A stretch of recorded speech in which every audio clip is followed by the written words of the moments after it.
They called him a criminal before they knew his name. Today, he's fighting injustice on Capitol Hill. Before we get into the story, drop a comment and tell us, where in the world are you watching from today?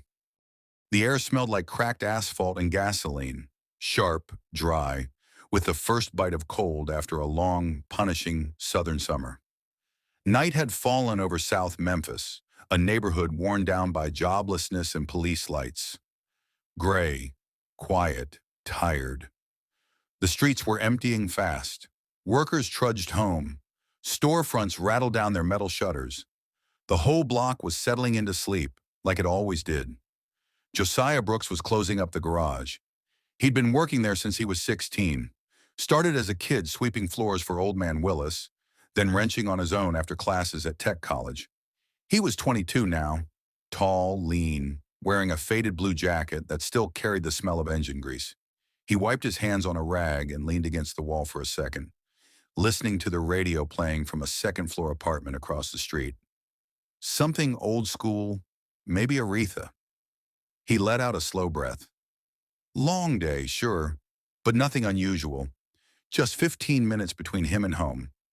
What he didn't know, what he couldn't have known, was that 4 blocks away, a man in a ski mask had just stormed into a 24-hour corner store on Georgia Avenue, grabbed the register, punched the clerk, took off running.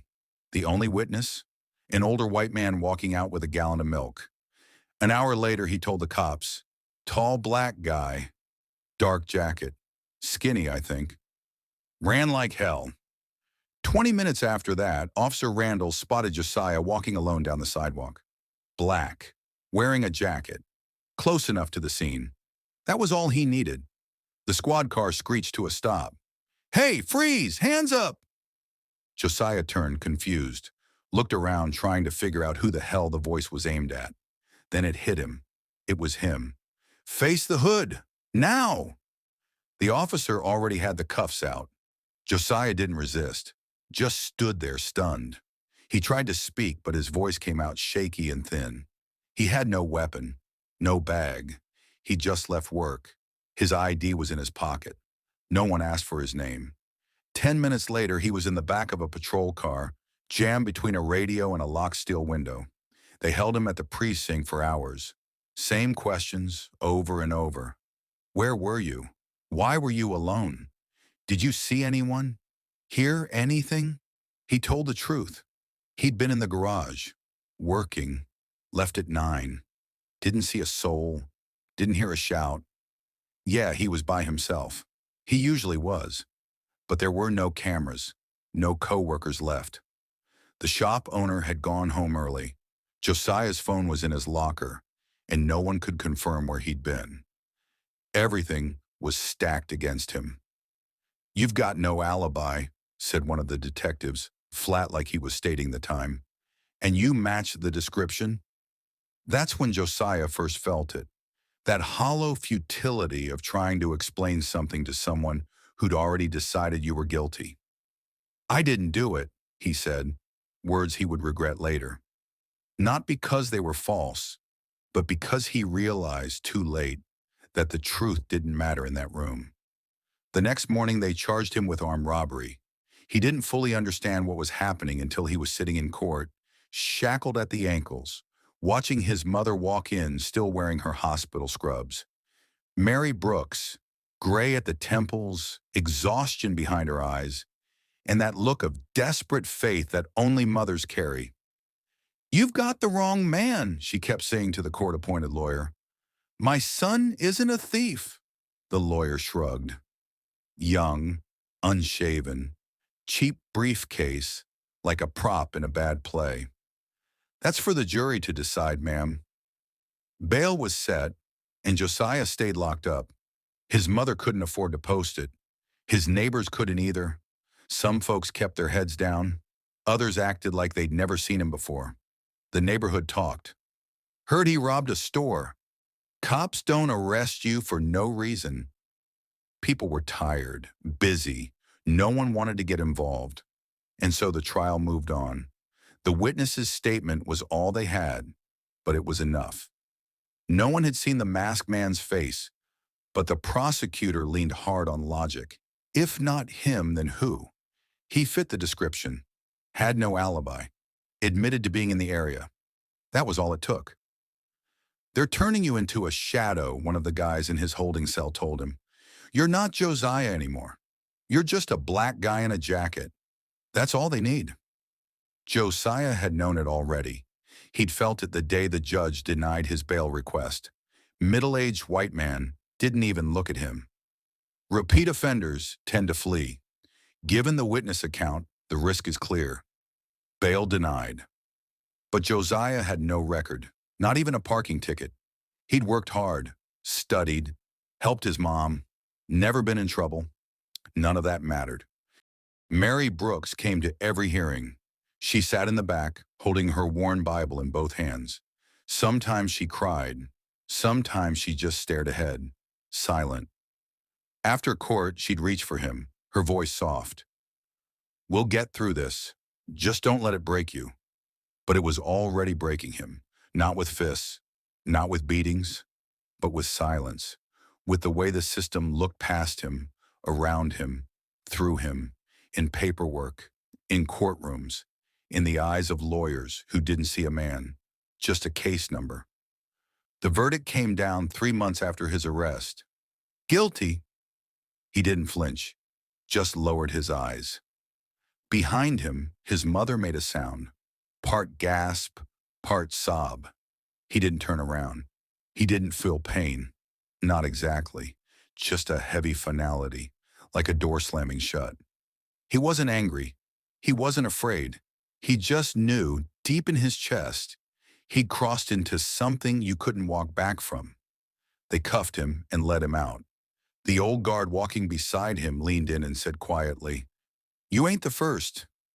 Won't be the last." Then flat as a dial tone, "Welcome." They transferred him before dawn. A rusted prison bus with blacked-out windows pulled off the main road and rolled past the gates of Red River Correctional, an aging, forgotten prison deep in Louisiana's swamp country. The pavement beneath the tires was cracked, like no one had fixed it since the 60s. The air hung thick, damp and hot even at sunrise, with the sour stench of algae and bleach. Josiah sat with his head against the window, cuffed to another guy who didn't speak, didn't look at him. The entire ride, Josiah said nothing. The driver tuned the radio to some AM news station. Another story about another police raid in Memphis. "Another black kid shooting again," one of the guards muttered. The word black didn't sound like a description. It sounded like a sentence. A guard stood at the gate, uniform stretched tight over his belly, a stitched patch reading Sergeant Holmes on his chest. His face was tanned, not from vacation, but from years under harsh sun and fluorescent lights. He didn't look tired, just numb. Eyes flicked down to the clipboard, then to Josiah's face. He flipped a page, nodded, and muttered without lifting his gaze. "Another one." Something twisted in Josiah's gut. It wasn't fear, not anymore. Fear had long since burned out in him like the last ember in a dying fire. This was something colder, heavier, like being cataloged, like becoming property. Inside smelled like sour piss, bleach, sweat, and beans. The walls were peeling. The hallway lights blinked like they were losing a battle. They marched him past the central block, 2 levels of cages stacked like a warehouse, and men already lined up for roll call. Some stared, some laughed. One spat on the floor, another whistled and yelled, "Fresh meat!" "Eyes down, nigga." Josiah kept walking, jaw clenched, eyes low. Cell 2B, smaller than his mom's laundry room. 2 bunks, 1 toilet, no partition, a rusted sink with a faucet that worked out when it wanted to. His cellmate was a thick-set man in his 30s with fighter shoulders, tattooed arms, and knuckles that looked like they'd been broken and reset wrong. Name was Junior. He didn't say hello, just glanced up, nodded once, and went back to reading the paper.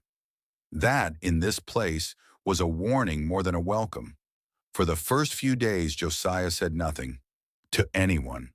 He didn't tell people what he was in for. He could already feel it.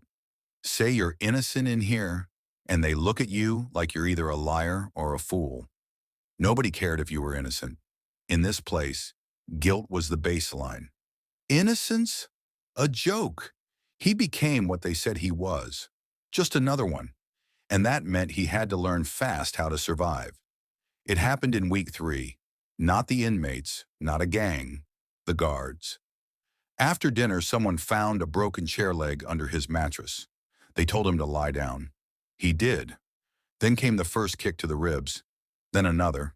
He didn't scream, just a sharp grunt through clenched teeth. Sergeant Holmes stood in the doorway, watching, said nothing. When it was over, they left him on the floor. Next morning, they handed him a mop and a clean uniform. "Don't go thinking you're special," Holmes said, eyes flat. "You're just a number to them, a body in a box." His mother wrote every week, big looping handwriting on yellow legal paper. He'd sit in the corner and read her words like scripture. She wrote that she was fighting, that she'd found a lawyer, that she believed in him, but with each letter the words grew shorter. Then came the one that read, "I don't know how to help you anymore." That night he didn't cry, but he didn't sleep either. He stared at the ceiling and felt the weight of real isolation. No one believed him. Not his lawyer, not the jury, not even God, if God still came around places like this. He could hear the other inmates at night, some whispering about home, some talking about getting out, some just trying to stay sane. Josiah stayed silent. He didn't pray. He didn't even know who to pray to. He just kept thinking, if I break, they win. Over time, he noticed them in-house guys, the ones who worked with the guards for extra smokes or better treatment, the snitches, the ones slinging meds like currency. They looked at him like he was still on orientation, still figuring out how things worked. He wasn't touched again. He stayed quiet, kept his head down, but he could feel it. They were watching, testing him. Holmes passed by often, never said much. Sometimes gave Josiah that sideways look, like he was studying a vending machine that didn't work. Contempt, boredom, disgust, all baked into one expression. He didn't hate black men. He just didn't think they were people. Not really. In Holmes's eyes, they were interchangeable. Guilt was assumed, not proven. Month 4, something shifted. They moved Josiah temporarily while they fixed a pipe in his block. His new cellmate was a Puerto Rican man in his 40s. Name was Hector Morales. Tired eyes, careful words. A former high school teacher doing time for a self-defense charge. Morales had a reputation.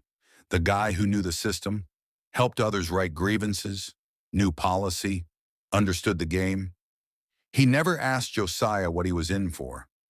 Just said one night in his calm, slow voice, "If you're in here and still got your mind, you've got 2 choices. You can stay quiet till they let you out, or you can learn how to speak the language that makes them listen." Josiah didn't reply, but that night lying on the top bunk, he thought about it. Thought about his mother. Thought about how many humiliations he'd swallowed without a word. Maybe Morales was right.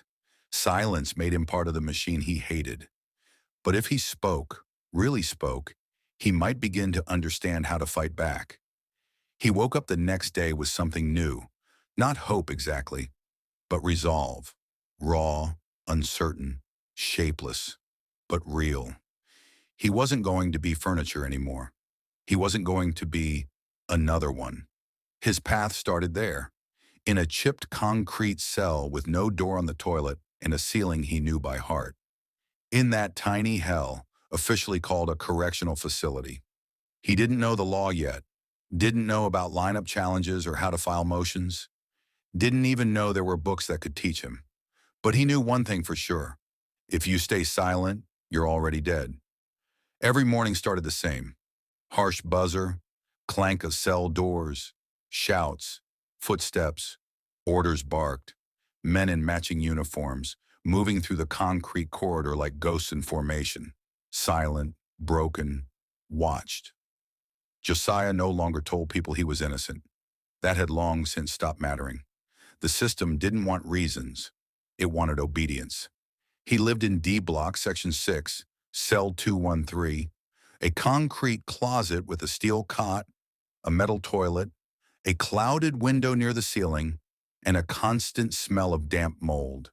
His new cellmate was Peter, quiet, glassy-eyed, in for drugs.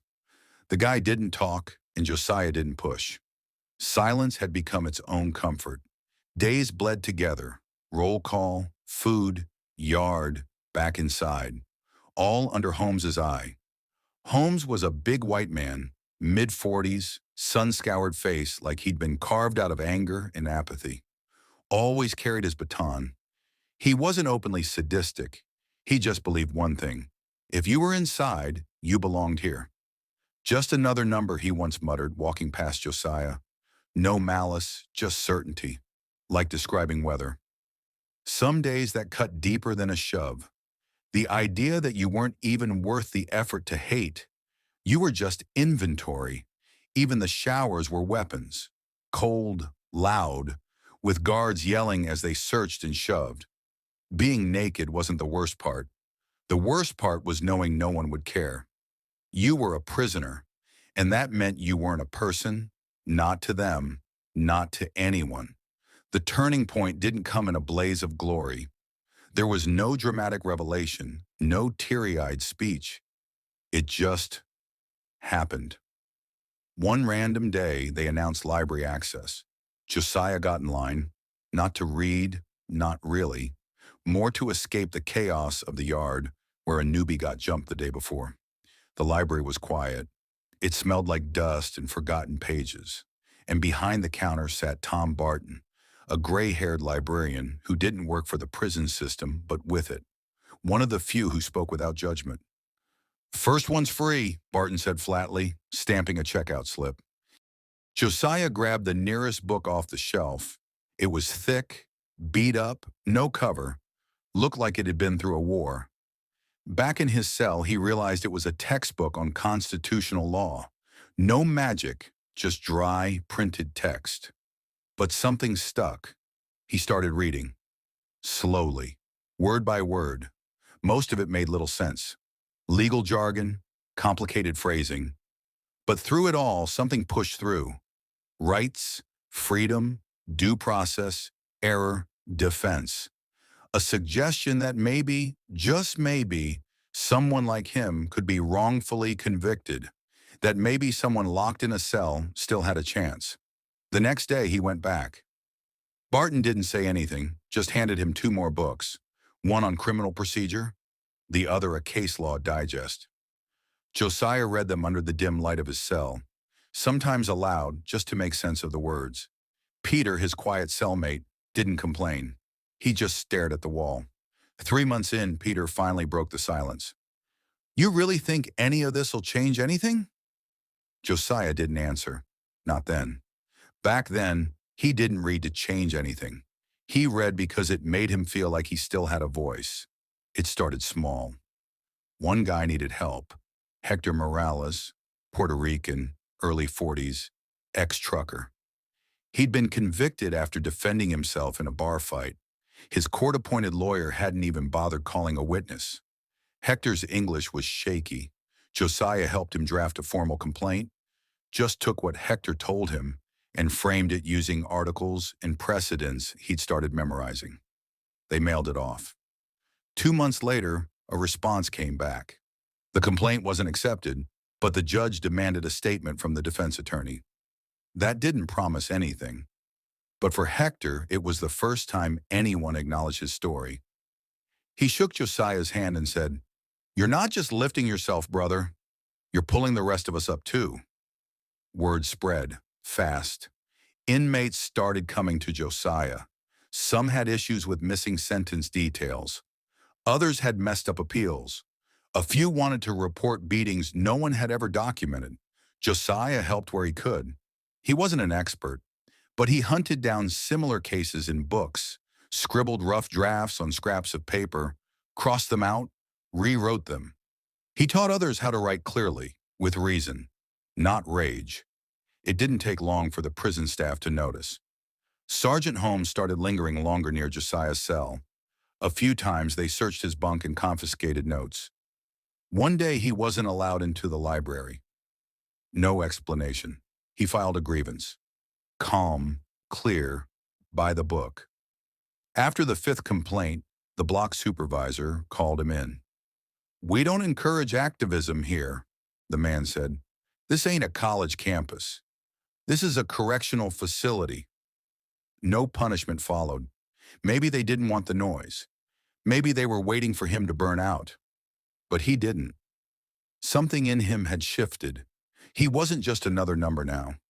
Even if no one on the outside was listening, people inside were. That changed everything. One day he ran into Barton again while the man was dropping off books.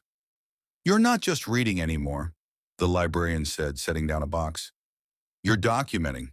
You got a goal?" Josiah nodded. "I want to know what I'm talking about, so I never have to stay silent again." Barton handed him a notebook. "Then write it down. You won't remember it all." That was the birth of the Black Notebook, filled with case references, court procedures, judge names, motion formats, timelines, his own legal playbook. It became a shield when documents went missing, a weapon when he couldn't fight with fists, only with facts. Some guards hated it, others respected it. One, a young black CO named Dawson, once leaned in and whispered, "Wish my brother knew the stuff you know." At night, Josiah sometimes dreamed of freedom, but not like an escape, not running, more like standing in a courtroom, being heard. Those dreams weren't sweet. They were heavy, like real court hearings, like dense legal texts. He understood now. Freedom wasn't a door, it was a process. Slow, relentless, painful. Then almost a year after he picked up that first book, a guard showed up at his cell, handed him an envelope. Court seal. One of the motions Josiah had written on behalf of another inmate had reached a district judge. The case was getting a second look. It wasn't his own case, but it was proof.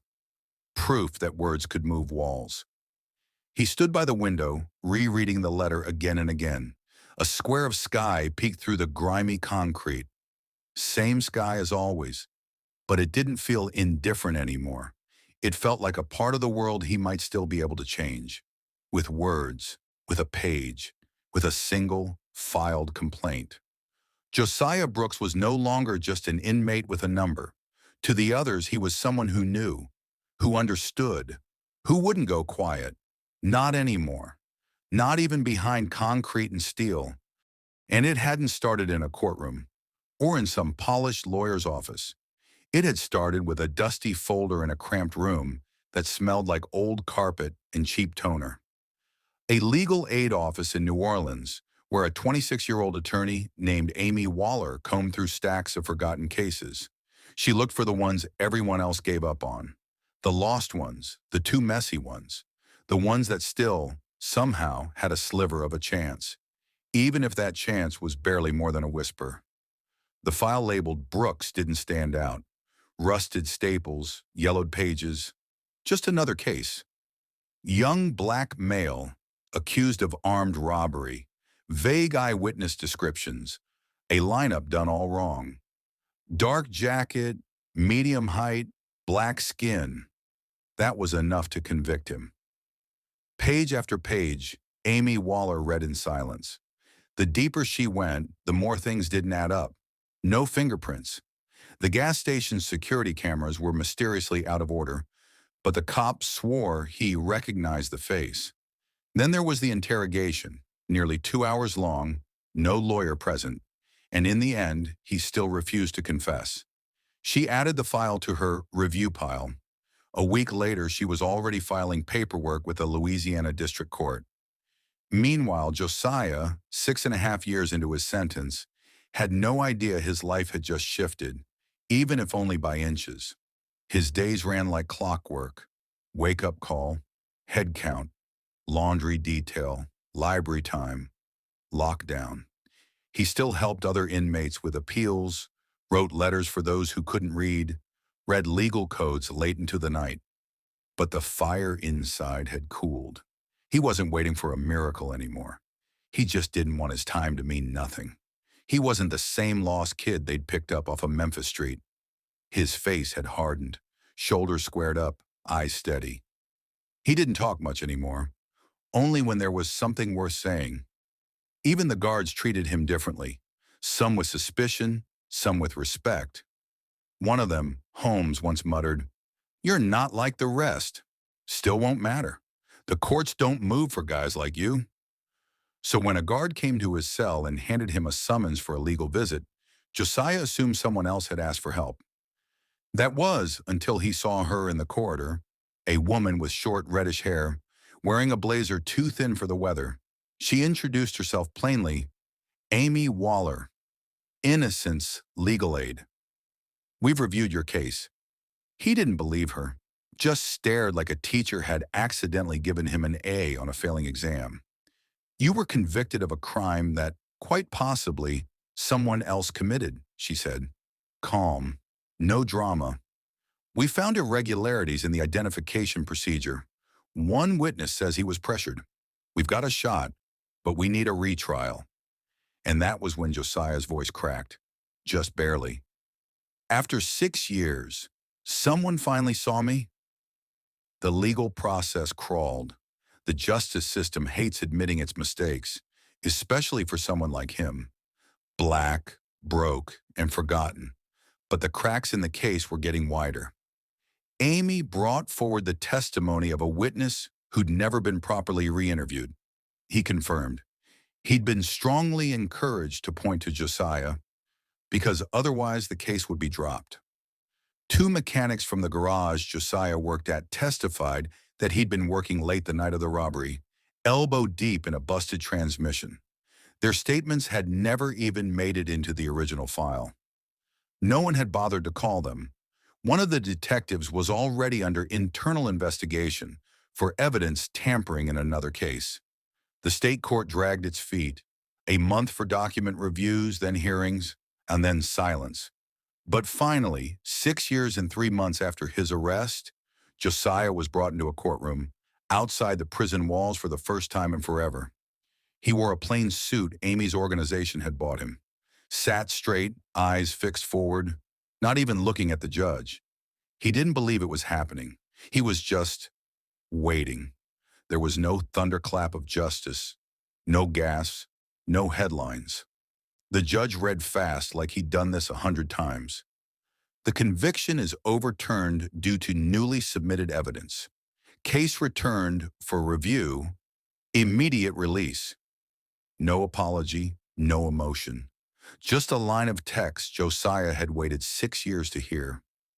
When he stepped out of the courthouse, he didn't scream, didn't cry, didn't drop to his knees like in the movies.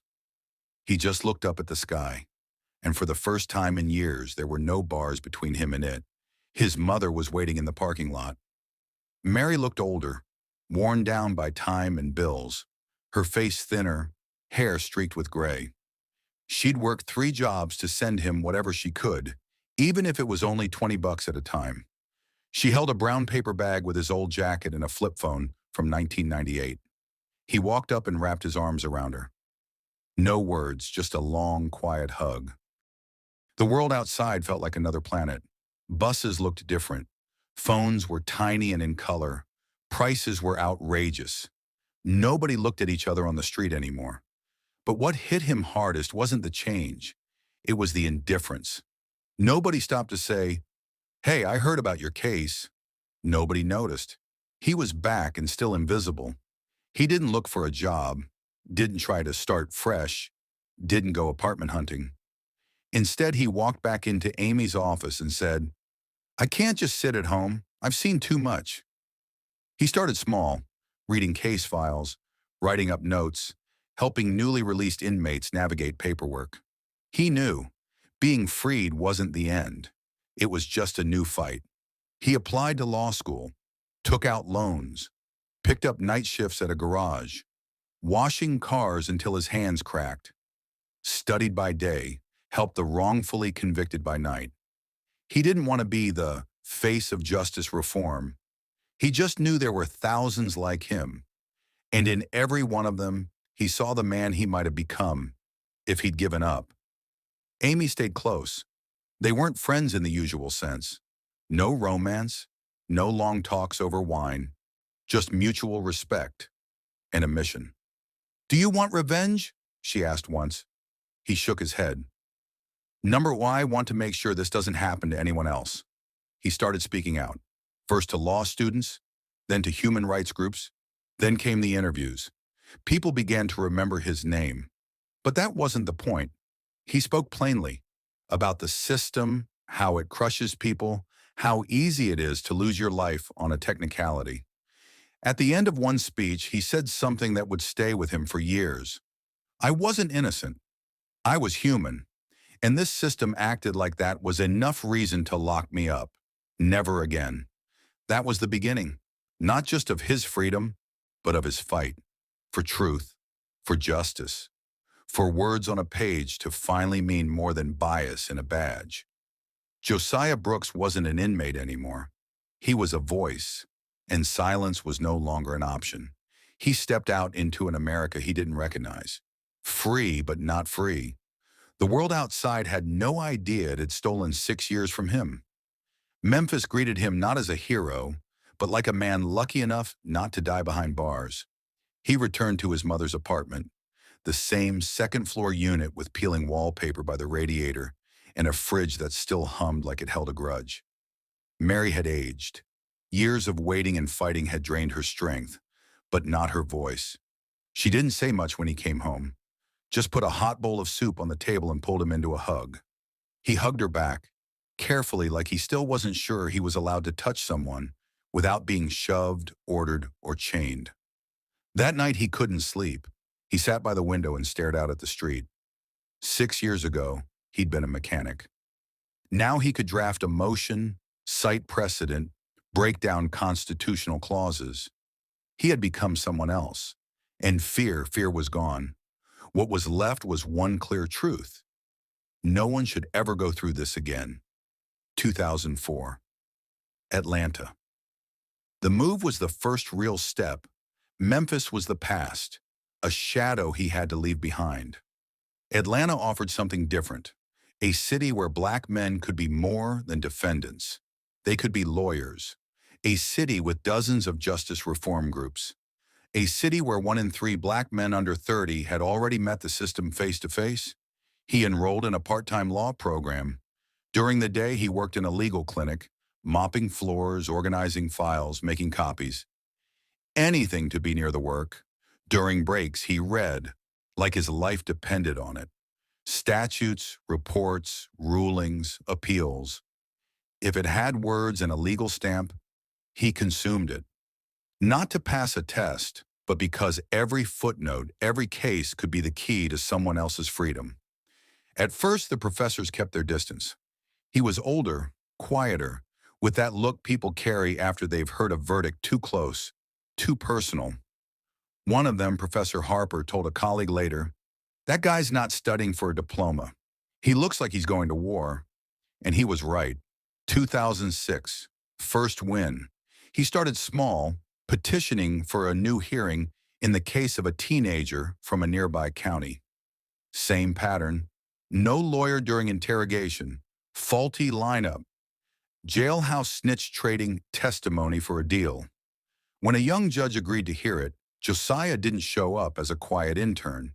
He stepped forward as a supervised attorney. His hands were sweating, his voice shook, but he stood tall. The prosecutor, an older white man with 20 years behind him, tried to shut him down. "You're just a trainee."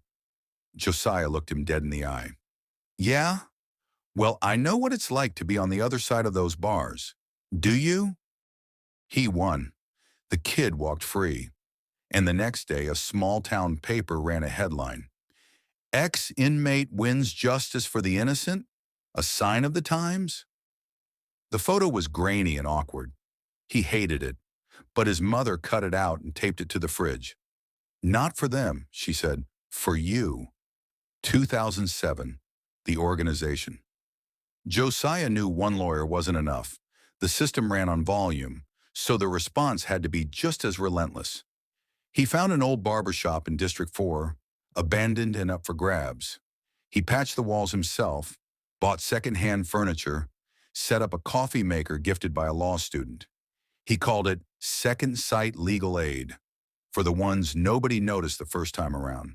There was no receptionist, no security, no waiting room, but there were files, hundreds. People brought them in by hand. My brother's case. My daughter's boyfriend got set up. He was just in the wrong place. Josiah never promised anything. He just sat down, read, highlighted, hunted for holes. Sometimes nothing moved for weeks. Sometimes he passed out in his chair at 3 a.m. But when the phone rang and someone heard, "Your case is being reopened," he remembered why it was all worth it. 2008, the turning point. At Georgia's annual Justice Reform Conference, his speech wasn't even on the schedule. The keynote, some Ivy League law professor, got delayed. Organizers panicked. Josiah was asked to step in. No prep, no notes. He walked out into a room of government officials, attorneys, reporters, and said, "I spent 6 years in prison. Not because I was guilty, but because I was black and in the wrong neighborhood. I fit the description." How many cases like that roll through the system every day? I've seen them. And I'm not asking you to change the system. I'm telling you, I will. Silence. Then a few people stood. Then the whole front row. The video hit the internet. 200,000 views in a week. Then 1 million. He got calls from TV stations, morning shows. But he didn't smile, didn't posture. "I'm not a miracle," he told every interviewer. "I'm just a statistic that got lucky." 2009. Politics.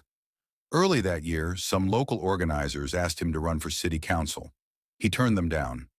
My fight's in the cases, not the chairs. But after a hearing where yet another judge refused to reopen a clearly broken conviction, he saw it differently. The seat in District 4 was held by Matthew Hill, a well-connected Republican, tough-on-crime type. Hill made it clear what he thought. "You want a criminal telling us how to run justice?" Josiah didn't answer him. He campaigned instead. No PR team, no consultants. He set up booths outside courthouses, handed out flyers, taught people how to file complaints. His campaign team? Former clients, people who'd been locked up, now helping others speak out. At the debates, when Hill brought up his record again, Josiah kept it simple. "My past isn't a stain. It's a file, and I'm using it to fix the machine that's broken too many lives." He won, not by a landslide, but clear enough. Now his face hung in a building that once would have denied him entry without a guard. His badge opened meeting rooms. His signature could launch a review. He hadn't forgotten who he was. He'd just become the kind of man who made sure others wouldn't have to be. The marble walls of the Capitol had heard the words of presidents, senators, and lobbyists. But that spring, they echoed with the name of a man who, 16 years earlier, was just another statistic on a dusty Memphis street. Brooks, Josiah Brooks. A name that never should have made it into the halls of Congress if the system had worked the way it was supposed to, if justice hadn't failed him. But now his name was printed on billboards, in court reviews, on the front page of legal journals.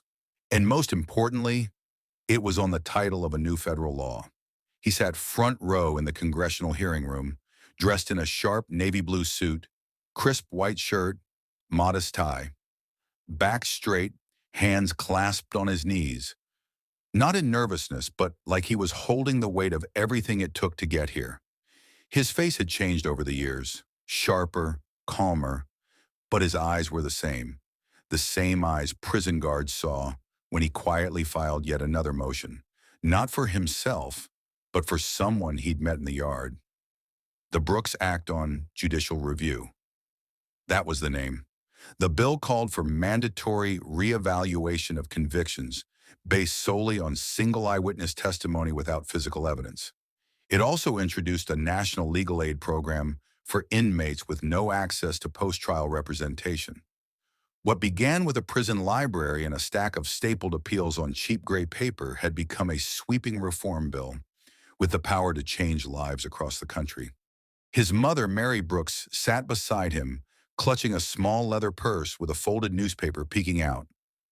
The one with her son's picture. Her face was tight with emotion, her eyes shining. She'd endured years of shame, whispered judgment, humiliating prison visits, waiting hours just to see her boy. Now she sat still and quiet, as if afraid to even breathe too loud and wake herself from the moment. Behind them, attorneys, activists, students. Some held signs, justice for the innocent. Others just watched.